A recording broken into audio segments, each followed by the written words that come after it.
bueno, sí, sí, podemos quizás empezar, porque todo esto está grabamos Se va a acá. grabar. Se está quedando grabado, eso le sirve a todos. Sí, por esto no hay problema. Se puede empezar y luego les pasamos las charlas.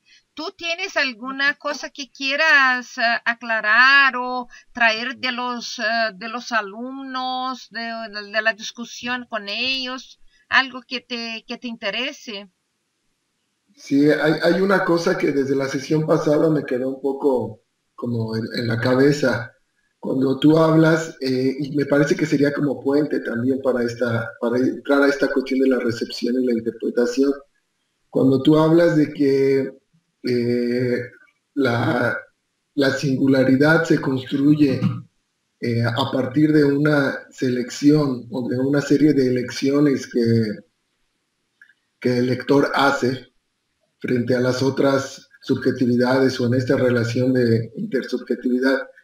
¿A qué te refieres exactamente con esta cuestión de la selección? ¿Cómo es que se daría un proceso de selección eh, para conformar pues mi singularidad o mi visión del mundo frente a los otros? Bueno, estamos tratando del tema de lectura, ¿no? Del lector. Sí, Claro que esto sí, se puede ser, este tema, esta discusión puede ser extendida hasta la discusión de una formación general de nuestra subjetividad. Entonces, de todas maneras, lo que hemos dicho antes era que la idea de un sujeto completo, un sujeto puro, el ajá, sujeto del consciente, de la conciencia, como está presupuesto en Kant, por ejemplo, no subsiste, no se sostiene después que uno percibe que su identidad no es una identidad construida como por una herencia biológica o psicológica, claro, sino que esta identidad está en construcción permanente por el hecho de que hay, entre comillas, una lucha con otras identidades, con otras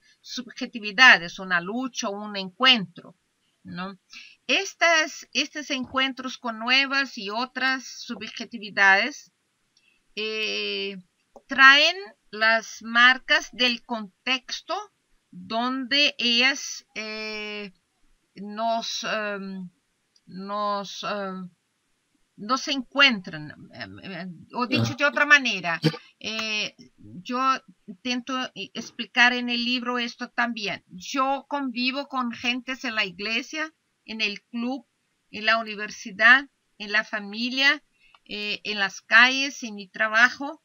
Cada grupo corresponde a una comunidad que tiene ideas, que tiene eh, eh, posiciones.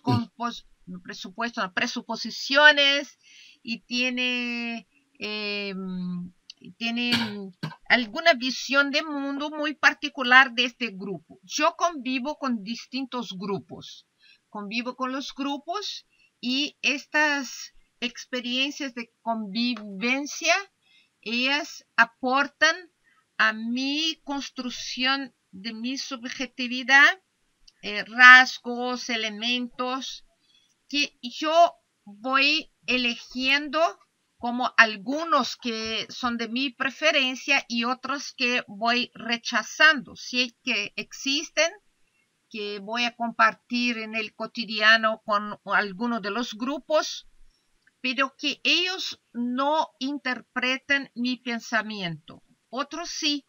Entonces, esta construcción y ya no es la construcción del mismo, de la repetición de una identidad presupuesta, imaginada, sino que una identidad que se construye en la convivencia con los otros, exige que yo no sea copia de las personas, sino que yo elija algunas de estas ideas y valores que son particularmente míos. Es decir, yo me posiciono delante de las cosas, o debería hacerlo, con ideas bajo las cuales yo puedo poner mi firma. Entonces, aquello que voy a firmar es mucho más próximo de una singularidad que del hecho de compartir, es mucho más mi singularidad que todo lo demás que yo comparto con las gentes de distintas comunidades interpretativas. ¿Me entiendes? Sí, sí, sí, claro. Entonces, no es muchas veces es una elección consciente. Muchas veces algo que no es tan consciente, pero cuando estoy delante de alguien que tengo que contestar una interpelación o reaccionar delante de una situación, se me aparece cuáles son mis elecciones. ¿Sí? Exacto. Claro, digamos que no siempre es consciente, pero digamos que puede haber como una tendencia en la cual yo voy conformando mi posición frente al mundo. Sí. Pero hay encuentros con otro tipo de lecturas o con otros lectores en un diálogo que pueden crear que haya una ruptura o una transformación en el pensamiento, ¿no? Puede ser, por ejemplo, un libro como propusiste con la lectura de Galeano, la función del lector 2, o puede ser una clase, ¿no? Un seminario, puede ser una... Sí, claro. No, teatro, sí. Sí, y cosas hay que yo estoy de acuerdo. Entonces las traigo como una composición más para las cosas que yo diría, no sé si la expresión es buena en español, pero cosas que van componiendo mis creencias, mis valores, ¿no? Ajá. Entonces, te van conformando. Sí, entonces esto hace que en una misma familia las gentes puedan ser singulares.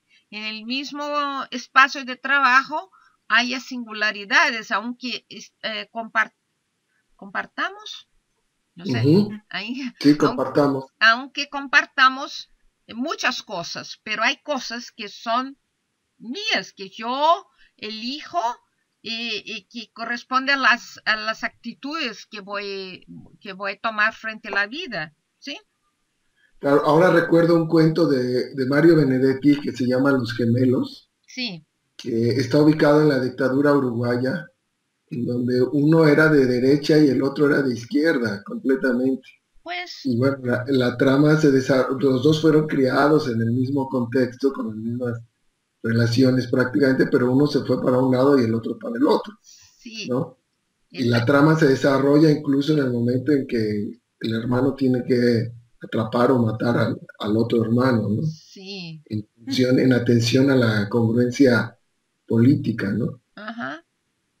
Acá hay un romance también, una novela también muy reciente, de los años 90, muy linda, de un escritor que se llama, ay Dios mío, no es Radwan Azar, pero es también hijo de inmigrantes libaneses, que se llama exactamente Dos Hermanos. Y es algo así, es una pelea no tanto de derecha izquierda política, sino de valores comprometidos con la comunidad, con el colectivo, y el otro que es que se gasta la plata y la herencia del padre. Se me fue el nombre del autor, es muy conocido, pero es una novela que incluso yo creo que se tradujo a otras lenguas. Yo voy a verificar si está en español. Por eso es que hay tantos lugares allá que se llaman así, Dos Hermanos. Sí. Restaurantes, tiendas, loncherías. Es una buena memoria sobre este tema. Sí. Ok. No sé si... No, yo pensaba que este tema es un tema que está muy próximo de la discusión de la recepción. Exacto. Que es el tema de hoy, ¿no? Exacto. Porque si ahora pensamos que no hay la posibilidad de que un texto mantenga un sentido bajo una estructura. Gracias. Chao, José.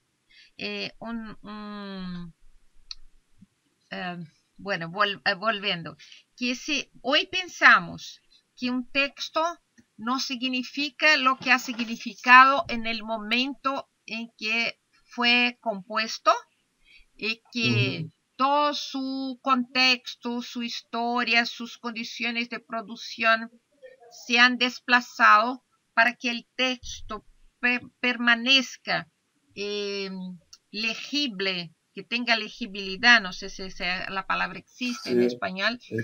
Entonces, si el texto permanece porque hay lectores que pueden sacar de él cosas nuevas, es decir, de un tesoro viejo sacar joyas nuevas. Esta idea tiene que ver con el aporte del lector. Entonces, para que el texto se mantenga vivo, un texto antiguo, el texto tiene que mantener sus vacíos o sus demandas de suplementación simbólicas, porque es la metáfora lo que permite esto. Entonces, el lector va a componer el texto. De hecho, una lectura es una recomposición de un texto. Entonces, el lector se hace un coautor del sentido del texto. No será el coautor del texto, pero un coautor del sentido del texto. Y en este caso, ahí está la interpretación. Entonces, la interpretación depende de una historia del lector y depende de qué cosa elige el lector para fijar su punto de vista, o qué cosa él elige en el texto que le permita coherencia, comprensión del texto desde un punto de vista. Entonces, claro, la idea de la subjetividad en construcción permanente hace con que la recepción que yo hago ahora de un texto cambie mucho en 10 años o en 5 años en otro contexto, o si yo estoy viviendo otras emociones, otra comprensión de la vida, porque el texto es lo suficiente generoso para permitir suplementaciones. Entonces, esto lo mantiene vivo y el lector aporta todo lo que ha experimentado el compilado de la vida, y trae al texto. Entonces cambia el sentido del texto como cambia el lector. Y este acto de lectura que me interpreta mientras interpreta el texto es de hecho la interpretación. La interpretación no es solamente del texto, pero es también una interpretación del lector, porque el lector elige ciertos materiales con los cuales va a leer este texto. ¿Sí? Exacto. En el ejemplo del coronel Castañón, que es el que modifica su táctica de vida y su militancia, sí, cuando deja el ejército franquista, sí, él ya tenía en sí, en sus propias lecturas, en su subjetividad, algunas brechas o algunas grietas que le permitieron que la lectura de Vallejo lo modificara, pero esa es la elección. Sí, es esto. Sí. Claro, él tenía como, seguro tenía, yo diría más, tenía algunos deseos Deseos. inconscientes, deseos. Y Ajá. se pasa una sorpresa, una admiración, no sé si la palabra espanto le sirve. Leyendo Vallejo, es como si le asomara estos deseos inconscientes. Entonces se descubre otra vida, se descubre otra mirada para entender el mundo. Esta es la contribución quizás más fantástica que la ficción puede aportar a un lector a lectores de una manera general, ¿no? Esta es la cosa. Y muchas veces esta cosa es muy consciente, ¿no? De la parte del autor. El autor construye un texto que puede provocar estas cosas en el lector. Otras veces no es una demanda tan consciente. Por ejemplo, si pensamos en el cuento de Natal, de Navidad, el cuento de Navidad de Dickens. Claro, el texto está construido de forma a que tú al final te sientas como huyendo de la condición que vivió Marley.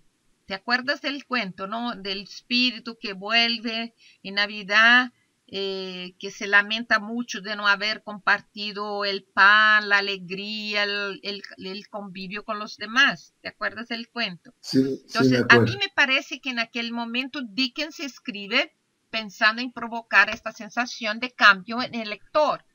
Otras es imposible que el autor pueda extender sus intenciones durante siglos, ¿no? Entonces, hay otros tipos de cambios. Una palabra que está en el texto y que puede ser recordada acordada en el corazón del lector porque él la escuchó en una circunstancia especial en la infancia o en la juventud. Entonces, y ahí conectan cosas que son muy particulares, que son muy singulares. ¿Sí?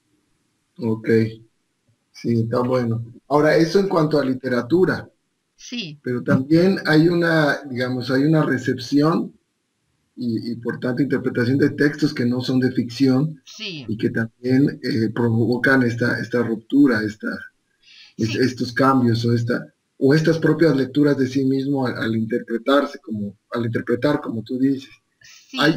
¿Cómo sería esta cuestión en cuanto a la recepción estética? Bueno, ¿No? hay dos bueno, cosas ahí, hay dos cosas. Iser hace una distinción entre textos ficcionales y no ficcionales, ¿no? Claro, el proceso con los textos ficcionales involucra una cosa muy fuerte que es la emoción, que es la participación, ¿no? Tú vives el dolor o la alegría, la sorpresa, la desesperación, la aflicción del personaje o de los personajes. Entonces tú estás metido en la narrativa que lees o que escuchas o en la película que ves. Entonces hay un factor fuerte que es el factor de convocatoria, no solo de la cognición, sino de la afectividad, que es un apelo muy fuerte, más fuerte de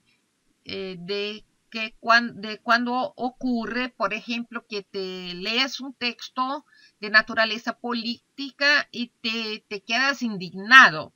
Dices, esto es basura, bueno, pero tú rechazas este pensamiento porque tú ya tienes una posición. En el caso del texto ficcional, el texto artístico, tú no tienes una posición tan segura antes. Por esto, la emoción va, no sé si también existe la palabra, avalar, va a hacer una... ¿Se dice? ¿Avalar? ¿Cómo? Avalar, te va a afectar, te sí, va esto. Te va a afectar de una manera como al personaje del cuento de Función del Lector 2, ¿no? ¿Sientes? tomado por esto, sorprendido por aquello. En el caso del texto político, tú puedes estar indignado, pero no hay una sorpresa, hay una posición y una contraposición. Entonces es una cosa que también te toma, pero de una forma distinta. Tú estás mucho más impermeable a la posición del texto político, que no es tu posición de que con el texto literario, donde tus defensas están mucho más bajas. ¿Me sigues?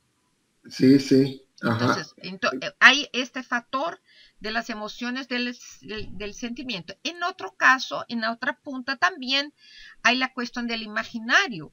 En el texto literario, en el texto de la película, del cine, tú puedes expandirte el imaginario muchísimo, ¿no? Tú tienes muchas asociaciones conscientes, otras inconscientes. Entonces, el imaginario hace con que la extensión del abordaje del efecto de un texto sobre el lector sea mucho más amplio, en verdad.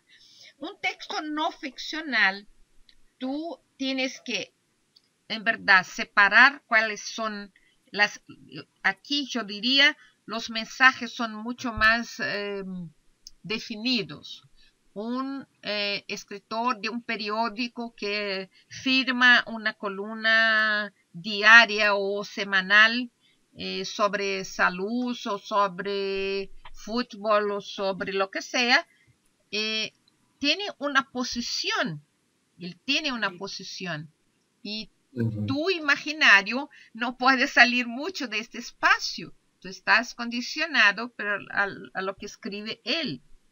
Claro que hay correlaciones. Si tú conoces bien el tema del consumo de las vitaminas de que él trata, por ejemplo, tú puedes quizás discutir, pensarte, después de leer, puede pensar, bueno, no estoy de acuerdo, la vitamina D yo la tomo hace mucho y no funciona. En píldoras, en medicinas, hay que tomar sol. No me diga que no.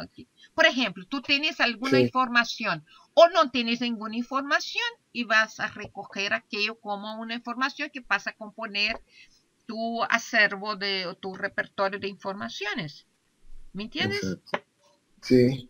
Entonces hay también como una postura, ¿no? Una postura mucho más racional frente al texto informativo, sí, que aunque mueve la cuestión emocional, incluso afectiva, porque puede ser una noticia muy trágica, puede ser, no sé, estoy pensando en hace que como un año, 2 años, se hablaba allá en Brasil de una mujer que fue torturada y que hubo un juicio, no sé si recuerdas, sí, y sí. que ella salió a dar su declaración y contó todo, y creo que causó bastante conmoción en el grueso de la población. Y era un texto informativo prácticamente. Sí, por ejemplo, estamos viviendo, seguro que en México como en Brasil en este momento, por los periódicos, toda la historia del pueblo sirio que vive una diáspora. ¿Diáspora se dice? Diáspora, un exilio colectivo. Ajá, ¿no? sí. Estamos siguiendo estas noticias, estas informaciones. Podemos ver mapas, los cursos de las huidas, y lo que sea. Pero la foto del niño muerto en la playa como una representación única del desastre, del niño que ha salido, una foto que salió en todo el mundo, ¿no? Entonces, la foto, que ya no es el niño muerto, sino una foto del niño muerto, un flagrante que hizo un reporter sobre toda la tragedia, ¿no? No son miles de personas que a cada día y a cada año desaparecen en el cruce del Mediterráneo. No son 22 personas que ayer murieron ahogadas, pero es el niño en la playa. Aquel niño, aquella foto es capaz de una conmoción universal mucho más fuerte que cualquier noticia que tengamos de la fuga de los sirios que son rechazados en la frontera de Hungría, por ejemplo. Porque ahí está un flagrante de la condición humana que nos toca mucho más que toda la información de la barbarie que puede pasar porque la gente no encuentra paso para Austria y para Alemania, por ejemplo. ¿Me entiendes? Sí. Es un hecho real, pero el lenguaje por lo cual él está manifiesto, está expresado, cambia completamente la recepción. ¿Sí? Ok. Y es una cuestión también que depende del lector, la postura, ¿no? Sí. La postura del lector. Ahora, hay textos híbridos, un documental, Sí. una crónica, Sí. hasta un ensayo que a veces van entre lo literario y la no ficción, ¿no? Ahí es, bueno. Si tú, mira, ahí a mí me parece que la elección de recursos ficcionales, recursos artísticos para tratar las cosas es en verdad una buena trampa para agarrar el público para traer su atención para las cosas que tú quieres fijar. Ajá, el mensaje. Sí, es esto. Entonces me parece que esto es no sé si la palabra trampa es buena, pero no es como una cosa mala, sino que así, un juego, ¿no? Tú usas recursos literarios, pero tú quieres, o recursos ficcionales, artísticos, porque quieres pasar un mensaje de una manera más subliminar, ¿me entiendes? Sí. Entonces, Sí. no quieres declarar tu posición, lo que quieres. Esto es muy común, además, hoy, ¿no? Por ejemplo, las publicidades que usan metáforas, metonimias para hacer la publicidad de un producto, quiere pasar el producto como una cosa buena, no como un bien de consumo, por lo cual el sujeto puede estropear su cuenta y su vida económica en un mes. Pero el mensaje es tan bonito, tan bien hecho, que tú te sientes atraído por esto. Entonces, en verdad, todo este sistema tiene idea muy clara de cuáles son los recursos seductores de la... Que tiene que ver con la ficción, con la narrativa, con los discursos literarios, que normalmente son los seductores, ¿no? Sí, Y es ahí esto. está parte de la recepción estética. Sí, es esto. Paul Ricoeur defiende que la narración, el cuento, sea de una broma, sea de lo que sea, es la forma por la cual en general nosotros podemos movilizar las personas delante de las cuales estamos, mucho más que declaraciones, ¿no? Una declaración de los derechos humanos puede ser mucho menos relevante para movilizar a un público que si cuentas un cuento en que la persona tiene un derecho rechazado o un derecho respetado. ¿Me entiendes? Él trata de este tema en tiempo y narrativa, ¿no? El efecto que tiene los recursos de la narración. Claro, hay niveles de narración, dice él. Hay un nivel que consideramos, que él considera como un nivel primero, Sí. y luego que es que son las metáforas que están en nuestro cotidiano, ¿no? Que usamos sin darnos cuenta que son metáforas. Como en los dichos y cosas así, Sí, en los dictados y eso. eso. Ajá. Y luego hay la creación artística que enseña la distancia que hay entre la visión ordinaria, cotidiana del mundo y una visión más sofisticada o más abierta o más cuestionadora o más polémica. Ajá. Entonces, esto es un cambio. Pero él dice que lo que se busca al narrar es un efecto sobre los demás. Y esto aparece en el tercer nivel, cuando se da la recepción del lector. Cuando el lector acepta, recorta, rechaza algunas cosas y firma una posición sobre lo que ha leído, ¿sí? Que es un tercer nivel del texto, de la narración, ¿no?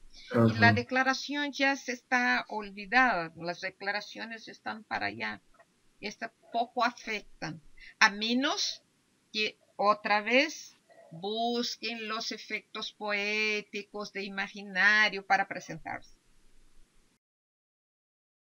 ¿sí? Ok. Bueno, entonces ayer un poco la importancia de la literatura o de la ficción, incluso para leer textos más duros de la realidad, Sí, ¿no? seguro. Ahí está un poco de los elementos de cuán importante es que el trabajo de formación de lectores tenga una fuerte dosis de literatura, Sí, ¿no? De literatura donde pueda haber estas, digamos, paralelos con la realidad o estas sí, comparaciones, esto. ¿sí? Ajá. Un tema que no sé si está en el libro, en verdad yo no estoy con el libro acá ahora. Ah, ¿tú tienes acá? No, tú no tienes el libro. Eh, pero un tema que sería interesante también discutir, no sé si apareció en la discusión de esta semana con los alumnos, es el Ajá. tema de que trata Humberto Eco, que aquí llama superinterpretación o sobreinterpretación, no sé cómo se dice en español. Sobre interpretación, Sobre sí. sí, Ese, me parece que va a salir y esa es otra cosa de las que yo tengo Mañana. apuntadas. sí, Bueno, porque se habla mucho de pronto de que cualquiera, es mi libre interpretación, yo puedo interpretar lo que sea de un texto. ajá, Bueno, y lo que Humberto Eco lo plantea de alguna manera, hay unas pistas directas en el texto, o sea, tiene, y habla de los límites, ¿no? De la interpretación. mira, hay también dos caminos para entender esto. Y la primera versión de Iser sobre el tema del lector, ¿no? Sobre el tema en que el lector eh, es una parte importante de la formulación de la interpretación. Me parece que en su primer libro, en su primer propuesta, todavía aparece una, una idea de que el lector es capturado por el texto y tiene que vivir dentro del texto para encontrar la, entre comillas, respuesta. Entonces, la primera Ajá, idea es que el lector es parte, es importante, está componiendo el texto, pero tiene que considerar que el texto es el maestro. Esto está en ajá. una primera versión y De yo Iser, creo, Eiser. ajá, Eh, bueno, después Iser empieza a trabajar más los conceptos de antropología cultural, contexto, por ejemplo, de la historia del lector, y esto va a cambiar un poquito, ¿no? Cambiar un poco. ajá. Entonces, claro, si tú eres un lector de literatura muy sofisticado, lo primero que haces es buscar todas las pistas que el texto te ofrece, porque tú eres una persona más lista, más preparada y conoces todos los juegos de lenguaje, conoce que el autor ha leído un libro o dos libros de él antes de este, conoces algunas cosas que ya te ayudan a partir de un punto más adelante para la interpretación. Pero esto Sí. es un caso en que tú eres un lector experto, digamos, experto en literatura, ¿no? Esta es una cosa. Estudioso. Otra cosa es, si tú no tienes todas estas informaciones, ¿qué puedes hacer? Tú puedes empezar a suponer cosas, pero estas cosas en primer nivel son las cosas que tú lees, te tocan, tú puedes subrayar algunas cosas que te movieron, ¿no? Tú Sí. tienes que volver a leer una vez, dos veces, tres veces. No, es muy difícil hacer una interpretación buena con una lectura, ¿no? O ver una película y agotar una película una vez que la haya visto. Tú tienes que ver Ajá. otras veces y mirar otras veces. Bueno, en esta segunda mirada, tú tienes que preguntarte al menos si las cosas que tú elegiste como importantes en el texto tienen coherencia, pero coherencia para ti, ¿no? Tiene que tener, son coherentes. La idea que yo, como entendí el primer párrafo y la idea a que llego al final, es coherente. Esto tiene una secuencia o una consecuencia. Esta es una pregunta que un lector tiene que hacer. Porque si estas cosas son trozos, son pedazos, no sé, trozos, pedazos, son partes que no se conjuntan, esta interpretación no sirve. Pero cuando no sirve por esto, no sirve ni siquiera a mí, no sirve no apenas al texto, porque está toda así deshecha, ¿no? Pero lo que dice Umberto Eco es más que esto, es que yo puedo hacer una interpretación coherente, pero que aliena, no sé cómo se dice en español. Aliena. ¿Cómo? Aliena. Aliena el texto de sí mismo. Pues yo puedo tomar el texto por un camino que nada tiene que ver con el texto, que no tiene que ver con él. Es una idea que yo saco, que está conmigo, y yo quiero que el texto diga lo que yo quiero que él diga. Y esto puede pasar. Es coherente, pero es una coherencia mía, no es una coherencia que está en el texto. Yo puedo moverme en esta dirección, pero esto es una sobreinterpretación. ¿Entiendes?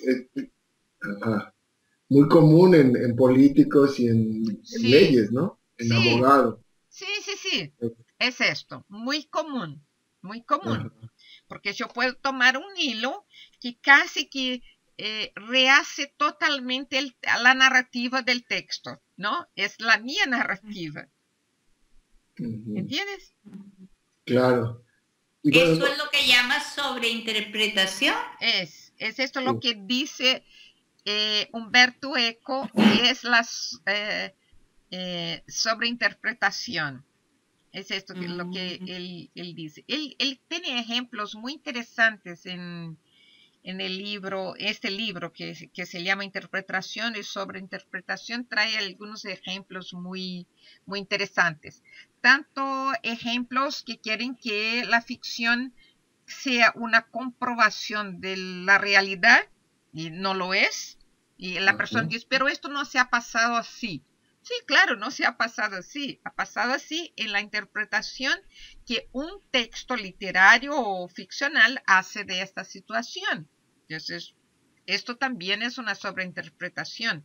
Él cuenta un hecho en un de sus novelas en que un lector le escribe para decirle que en aquella fecha, en el siglo XVIII, en París, en aquella noche, no ocurrió ningún incendio, por ejemplo, que él describe en el libro. No estaba incendio, se dice, ¿no? Incendio. Sí. Sí, entonces, no estaba lá.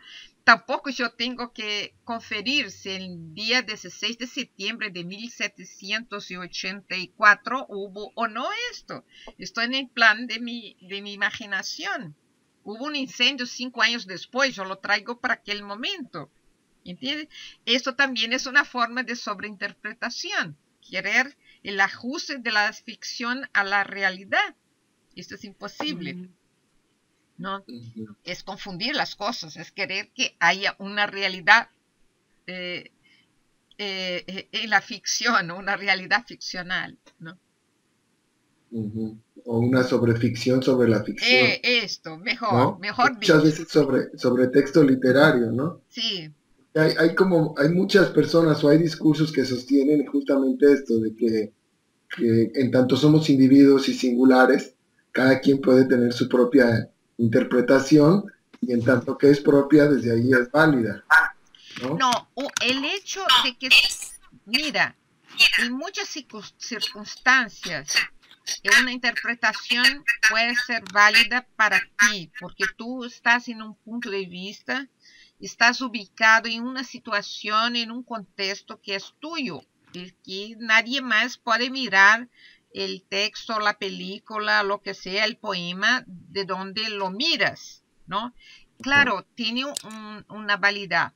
Lo que puede comprobar una amplitud de la validad es lo que había dicho antes, es que tú puedas mostrar, enseñar la coherencia de la uy, yo quiero de tu aceptar. Argumento, ¿no? Sí, aló. Llegó María del Mar. Sí. Hola. Llegó Marimar. Hola. No te escuchamos. Tarde, pero aquí estoy. Qué bien. Ya está. Entonces, en esto, Marimar, estamos haciendo ya hace un rato, hace una hora casi, pero estamos grabando todo. Después te enviamos como hemos hecho las 2 últimas veces, ¿vale? ¿Sí? Perfecto. Bueno. Gracias. Nada. Ahora estábamos viendo esta cuestión de la interpretación y la sobreinterpretación. Es un tema, que sé que te interesa y te gusta. Entonces, es válido, muchas cosas son válidas, pero son válidas para ti. Tú tienes este primer nivel de la interpretación es, mira, si tienes una narrativa muy sencilla, quizás no haya espacio para pensar 2 veces sobre el sentido de las cosas, o sentido del texto. Entonces tú te quedas con la interpretación que has logrado construir. Pero si una narrativa es más compleja y si te deja algunas cuestiones, tú vas a volver a pensar sobre el tema. Y cuando vuelvas, lo interesante sería buscar, entre comillas, conferir si de hecho lo que has entendido o lo que has sentido fue algo que estaba como una proposición en el texto, abierta para que tú la cogieras o no, y o no, si algo que te salió de la cabeza, por ejemplo, ¿no? Yo me acuerdo, yo no voy a poder traducir bien, pero me acuerdo que estábamos leyendo un poeta romántico, es muy emblemático de la poesía brasileña, y él habla de un amante que deja a la amada porque tiene otras cosas que ver y vivir en otra parte, y cuando vuelve encuentra con, bueno, era una cantante, no estaba, no dependió, no se retiró a la casa y quedó sufrida, sino que siguió su vida cantando. ¿Sí? ¿Me siguen? Ajá. Bueno, Sí. entonces Sí. uno de los alumnos que estaba en el salón de aula dijo, bueno, no la puedo aceptar porque es una prostituta. Yo le preguntaba, pero ¿de dónde sacas que era una prostituta?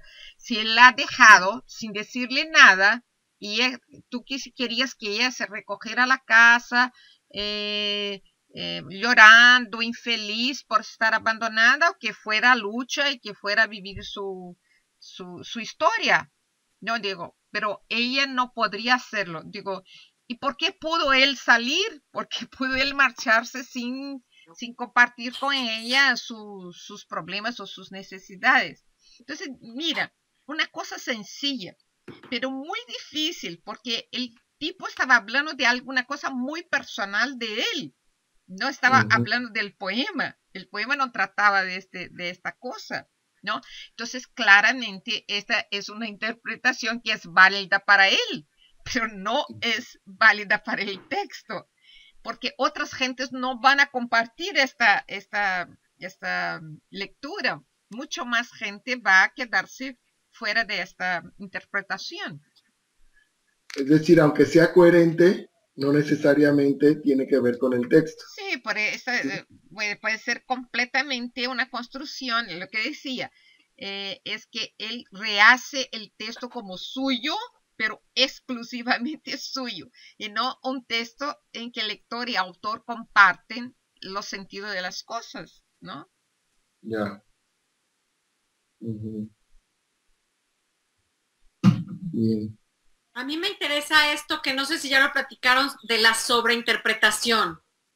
Por eso, esto es lo que estamos intentando trazar Tal acá. cual. Porque hay maneras de sobreinterpretar las cosas. Eso es lo que decíamos, ¿no? Que el lector elige, la palabra es una palabra que no sé si usé en el libro. Elige un interpretante desde lo cual va a interpretar todo el texto. Entonces, Yo no escuché. ¿Elige qué, perdón? una palabra que en portugués es elige un interpretante, elige algo, un punto, una idea, desde la cual va a construir todo el sentido de la obra. Es el ejemplo del alumno que mira a la mujer que fue a lucha como una prostituta, porque esta es una idea que estaba con él. Entonces, desde este punto, toda la interpretación del poema será muy particular, será su interpretación. Puede tener una coherencia desde un punto de vista muy privado, muy suyo, ¿no? Pero que no está ya en el texto esta idea, aunque el amante diga, ahora ya no me alcanzó volver y tenerla porque está con otras personas y sobrevive muy bien sin que yo esté con ella. Pero esto no le da el derecho al lector de considerarla una prostituta. Entonces, ¿y qué tan válido es como mediador o como maestro desechar esa interpretación? Por ejemplo, en un aula. Bueno, mira. Decir, ¿sabes? No, por ahí no va. Porque mira, hay otros elementos. Es decir, también pensando en que como maestro tienes que, bueno, que favorecer una interpretación válida del texto. Entonces, ¿cómo no descalificas que hay una interpretación personal, pero al mismo tiempo aclaras en el grupo que la interpretación está siendo sesgada? ¿Cómo manejarlo en el aula sin herir también las susceptibilidades de los alumnos? Mira, ¿saben lo que hago? Yo digo, bueno, es una idea, es una buena idea o es una de las ideas. Esto tiene una posibilidad de ser de la manera como tú lo dices. Pero vamos a mirar mejor y pensar si en este contexto, en esta situación, hay otras salidas, hay otras posibilidades de entender la misma situación. Entonces convocas otras gentes para pensar. Y al final, esto se pasa mucho en círculos de lectura, ¿no? Un círculo de lectura, el maestro más bien no tiene que dictar la respuesta, sino arreglar que todas las ideas que se ponen en circulación en un círculo de lectura puedan organizar mejor las mejores ideas de interpretación para un texto. Entonces, al final, es posible que el alumno reconozca que no tiene una tan buena idea, sin que tú tengas que decirle que la idea era mala, ¿no? Si escucha a otras gentes que componen, si te ayudas a que otras gentes puedan construir otras, otros sentidos para la interpretación, entonces es posible que el otro, el primer, descubra que no era tan lista su respuesta. Es lo que hago. Perdón, Eliana, ¿y qué tanto podría funcionar algo que hace muchos años decía Delia Lerner, y es no decir esto, no invalidar la interpretación, Sí. sino tratar de explorar las razones de esa interpretación, es decir, que en diálogo con el lector pueda buscar de dónde sale esa interpretación. Sí, pero Para ver si los otros tienen esas mismas claves o que él descubra que esa era una clave absolutamente personal y que no era del texto. ¿Sí? ¿Me explico? Sí, claro, clarísimo. Y esta es una idea buena. Pero mira, muchas veces, como en este caso que yo presenté, si vas provocar que un lector exponga de dónde vienen sus ideas, tú puedes provocar una exposición de la vida personal. Sí, a veces es difícil, claro. Entonces, ahí en ese caso era bien difícil, sí, sí. Entonces, por el tema también. Sí, es esto.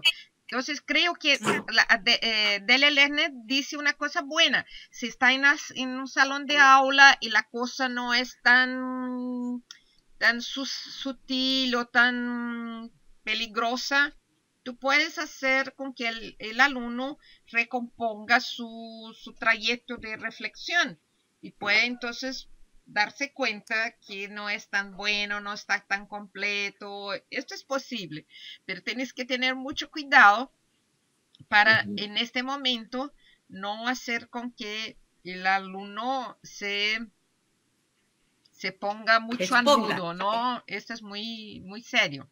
Yo he tenido muchas veces situaciones así.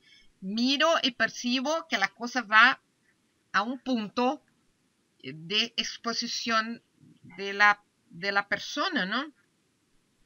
Y yo me acuerdo que, por ejemplo, hay un poema muy, muy famoso en la literatura brasileña que es Recuerdo de mis 8 años. Entonces era un recuerdo de infancia. Y hemos leído el poema y el poema es un recuerdo. Los 8 años en la infancia son de una memoria muy linda, muy buena, maravillosa. Y bueno, y por ahí va el texto. Y yo pedí a los alumnos que escribieran de su parte, no una interpretación del texto, pero que hiciera un poema o un texto, una crónica, lo que fuera, sobre sus 8 años. Bueno, y al final pedí que empezaran a leer en el aula su propia historia, sus 8 años, las memorias que tenían. Y llegamos a una niña y me dijo, no he escrito. Digo, pero ¿cómo no? Era la tarea.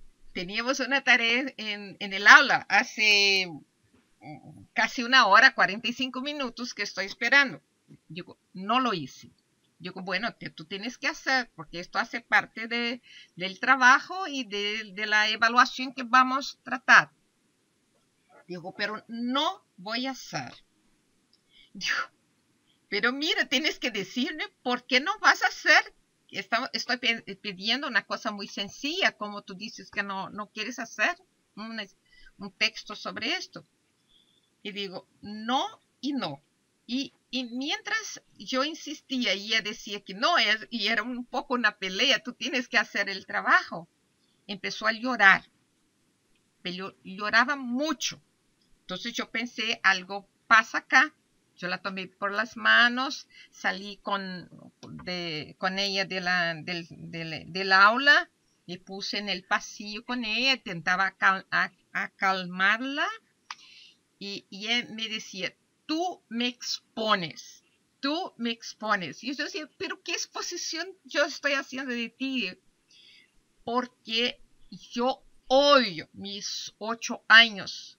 Fue el día en que conocí a mi padre, que era un traste. Bueno, si ella tuviera que decirme esto en el salón de aula, sería terrible. Y decírmelo en el pasillo fue terrible igual, porque ella no quiso volver al aula, a la disciplina, no quiso volver. Y fue así, terrible, porque yo quería mucho rescatarla para que pudiera venir al aula. Era una persona muy inteligente, pero no imaginaba que una cosa muy sencilla como la interpretación de un poema de infancia de 8 años pudiera moverla a un desastre, ¿no? Pensar sobre esto era un desastre para ella. No tenía ninguna buena idea de esta edad, ¿no? Entonces, por eso digo, cuando trabajamos con formación de lectores y que intentamos mover las personas a expresar, a escribir sobre sus cosas, estamos moviendo mucho más que el conocimiento literario. Estamos moviendo a las personas al conocimiento de sí mismas, ¿no? Claro. Entonces, esto es mucho. Esto es mucho, porque es el tema de la educación en el sentido amplio de la palabra, ¿no? Educación no para conformarlas, pero para que se descubran personas que reflejan cosas, que desean cosas, que toman posiciones en la vida y cosas de esta naturaleza, ¿no? ¿Sí? Sí. ¿Algo más, Marimar? ¿No? No. Bueno. Yo aquí tengo una cosa que, bueno, y además ya lo empezaron a preguntar en el foro. Y yo coincido también con la necesidad, pues, de profundizar esto. Tú por acá dices que la lectura tiene un sentido político y siempre es requerida cuando se habla de la formación para la ciudadanía. Sí. La pregunta que está en el foro es concretamente, ¿cómo hacer para, en nuestro trabajo de formación de lectores, develar ese sentido político en la cuestión de la lectura? ¿Sí? Claro, este y es un tema consecuencia, larguísimo. Trabajar. Es un tema, claro, no es un tema sencillo, es un tema largo y bueno, la primera cosa es entender lo que significamos por político, ¿no? Yo quisiera que olvidáramos el término en el sentido que tiene para nosotros en nuestros países, en nuestra contemporaneidad, ¿no? Es un desastre total la política de nuestros países. Entonces, la primera cosa es pensar que la idea de político que aparece en Aristóteles, sobre todo, en la ética Nicómaco, por ejemplo, es una idea de que político es yo no sé si tiene la misma fuerza expresiva en español, pero porque no le he leído Aristóteles en español. Entonces, bueno, es la idea de que lo político es la vida buena.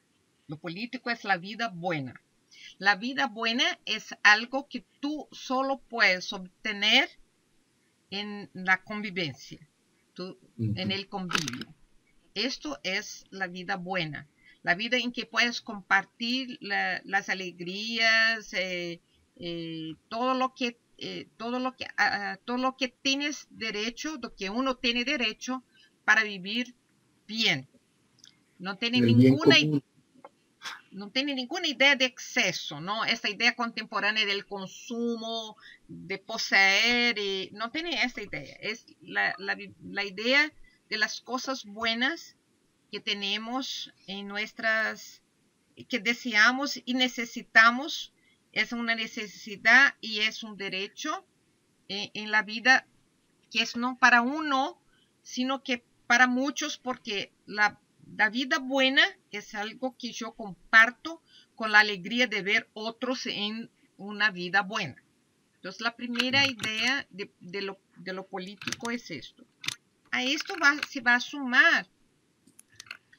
¿Se va a sumar o a sumar? Sumar. Le va a sumar el concepto de ética, ¿no? Porque la ética no me dice que yo tengo que tener todas las cosas que todos tienen, pero yo tengo que tener derecho a compartir con todos las cosas que están para todos. Y si compartir es compartir en mi medida, cada uno en su medida. Esto pone algo más acoplado a la idea de vida buena, ética. Esto pone más una palabra que es justicia. Y de la ética a la justicia. ¿Me han seguido hasta allá? Sí. Bueno, entonces la idea de que la lectura sea un acto político tiene que ver con la palabra, no sé cómo se la dice en español. Voy a decirla en portugués y luego Rubén me ayuda. Sí.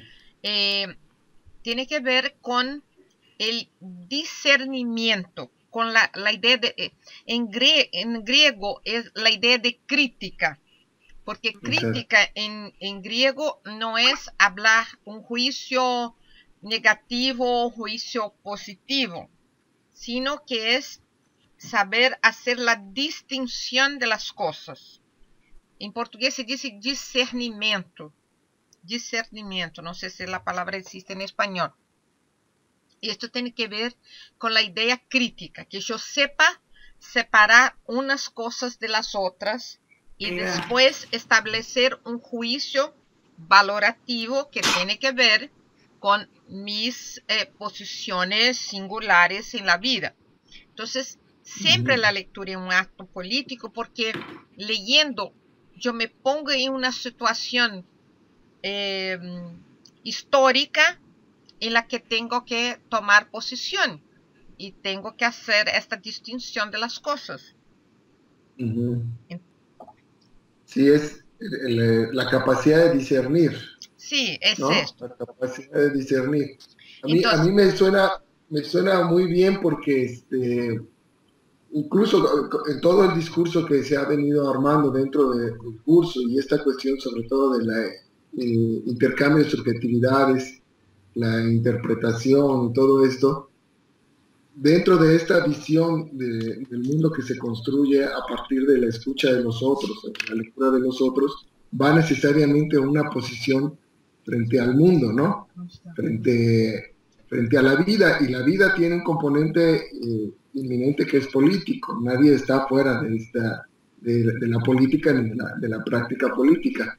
Ahora, la otra es hacer conciencia. Y creo que María Esther, cuando preguntaba eso, se refiere un poco a cómo hacer conciencia de que somos seres políticos a través de la lectura, y cómo la lectura, todo acto de lectura, implica también una relación, digamos, con la política y con la ética, con valores fundamentales de la vida, ¿no? Sí, otra vez, tenemos que recordar que la idea de política no tiene que ver con la idea de partidos, ideologías y el juego de derecha, izquierda y lucha de clases.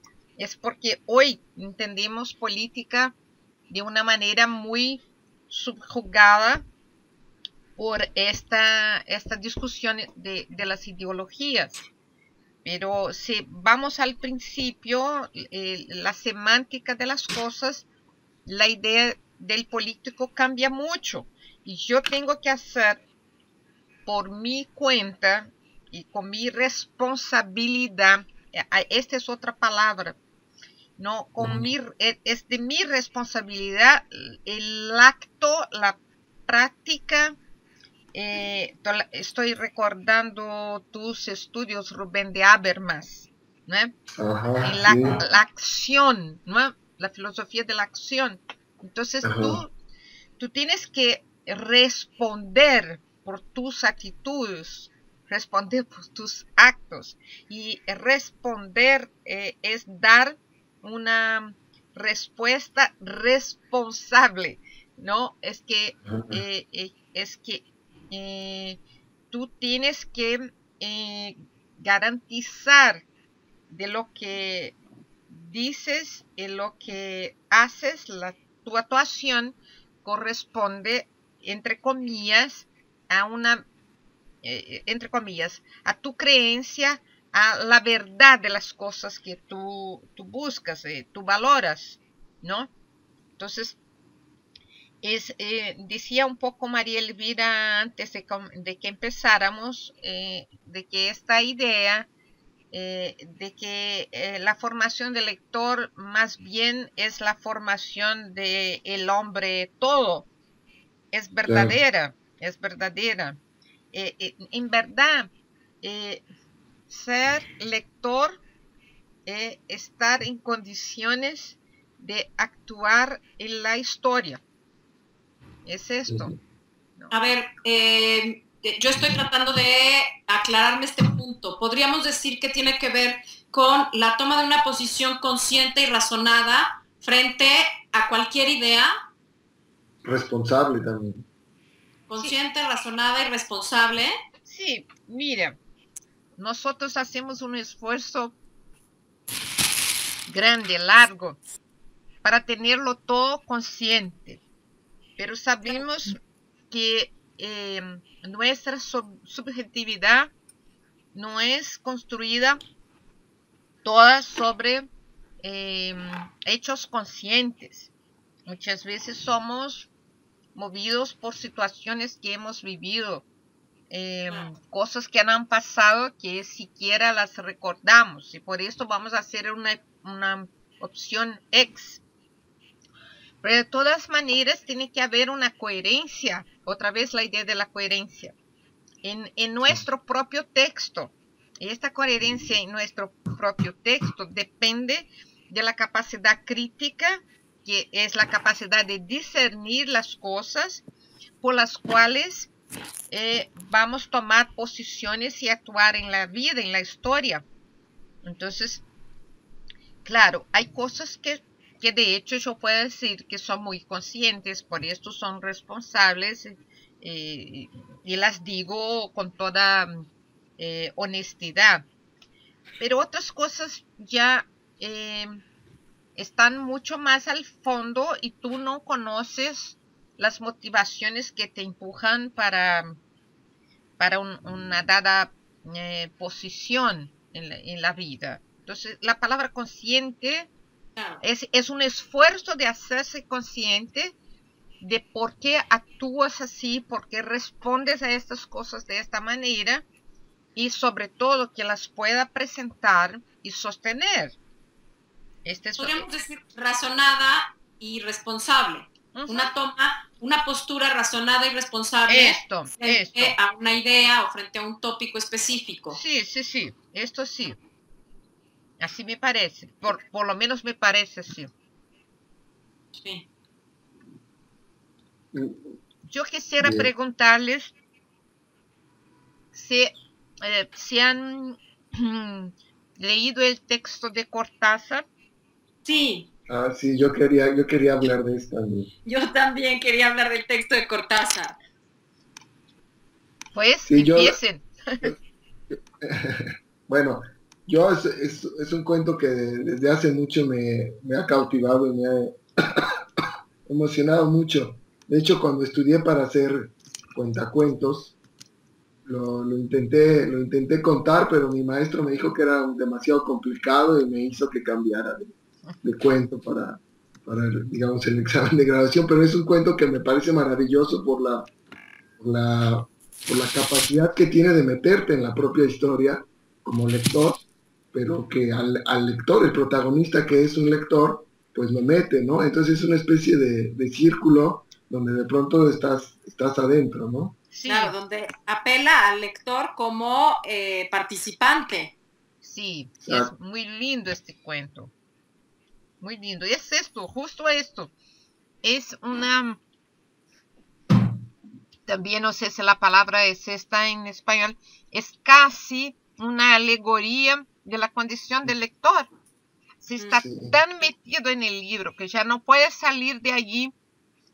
Tú estás sometido a todas las presiones que también está sometida el personaje. Entonces tú tienes que salir de ahí por tu cuenta. Nadie te viene a ayudar, ¿no? Todo al revés. El autor te clava y tú tienes que salir de ahí por tu cuenta. Entonces yo creo que el cuento es muy maravilloso, muy maravilloso. Me encanta, me encanta. Tú lo sugieres aquí, ¿por qué? Porque es una discusión de la recepción y de la interpretación. Lo sugerí ahí porque es un trayecto de la recepción. Si te metes tanto que te sientes dentro de la historia, del cuento, y que tú sientes y sufres estas cosas y pasas a entenderlas o temerlas, lo que sea, es una discusión de la recepción. Hay una película que yo les sugerí, se dice, le hice una sí. Entonces le sugerí, yo creo que en prácticas, ya no tengo acá conmigo, pero en prácticas, que era un episodio de la película de Kurosawa, Los Sueños, y yo les invité a ver Cuervos, ¿no? Sí. La película en que el espectador, el visitante de una galería, de un museo, está delante de la pintura de Van Gogh. Allí pasa algo semejante, pero la solución es distinta del texto de Cortázar, ¿no? Allí también el espectador camina, se acerca de la pintura, del cuadro, ¿se dice? ¿Del cuadro? Sí. Ajá. Y lo penetra, pasa adentro del cuadro, va en busca del autor, del pintor, y cuando lo encuentra hablan lenguas distintas. Uno habla en francés, otro habla en inglés. No sé cómo lo hicieron en la traducción en español, cómo trataron esto. Pero uno habla en francés, otro en inglés. Pero un momento los dos se entienden, se pueden comunicar, y son dos momentos claves. Una de la discusión de la naturaleza que pinta, otro la discusión de la oreja cortada, otra la discusión de la luz, ¿no? son pequeñas partes de comunicación entre ellos y luego se marcha el autor, que da de espaldas al lector, al espectador, y él lo busca, y busca caminando sobre su obra. Los caminos están dentro de la pintura, el espectador camina por los cuadros y cuando reencuentra el autor, él va lejos y vienen los cuervos y el imaginario que traen los cuervos según las culturas, ¿no? Y que también es un cuadro de Van Gogh. Tú es devuelto a cuestionar la obra del hombre, ¿no? Del autor.